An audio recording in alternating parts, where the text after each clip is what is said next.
if ChatGPT can actually replace the software developers and designer in the product management. First of all, let's check out the developer phase. If you can actually do development and also design work.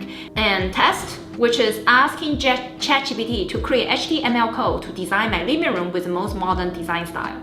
And they actually wrote a full HTML copy. So I went to a separate developer, and he was able to run the code generated by ChatGPT on top of another AI to generate a very beautiful design. We can take a look at here. It's crazy. Another person said, can you come up with fantastical decoration ideas for my living room? And then he took those ideas and used Midjourney to generate images. Here are the results. Honestly, I can't breathe. Look at these. Then the same guy asked for characters of a horror movie and again used the results to generate images on Midjourney. This is amazing.